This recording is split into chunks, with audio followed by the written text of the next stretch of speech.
redrawing international maps. Air Force One is currently in international waters for the first time in history, flying over the recently renamed Gulf of America. He did that well.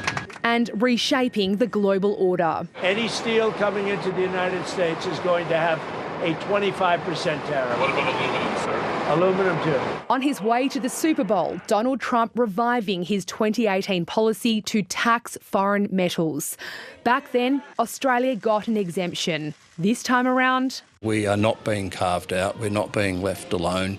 We are now collateral in a global trade war. industry leaders are holding crisis talks in Canberra in an attempt to save a billion-dollar export industry. We will continue to make the case to the United States for Australia to be given an exemption. The Prime Minister seeking to reassure voters, revealing, I have a discussion with President Trump scheduled. This is a test for Anthony Albanese and Kevin Rudd to see and to make sure that we get a carve-out.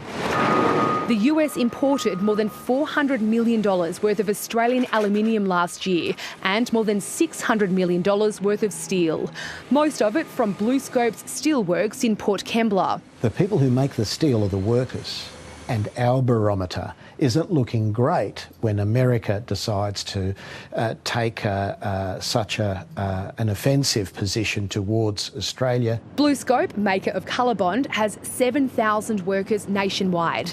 The company's hoping its expansion into the US will give it some protection.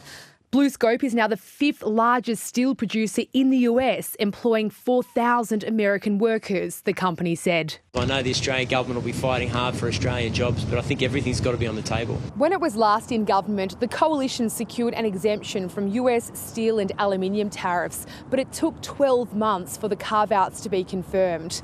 With an election looming, the Prime Minister doesn't have the luxury of time. He's due to speak to Donald Trump in the next 24 hours in what will be a major test of his ability to manage this crucial relationship. Jane Norman, ABC News, Canberra.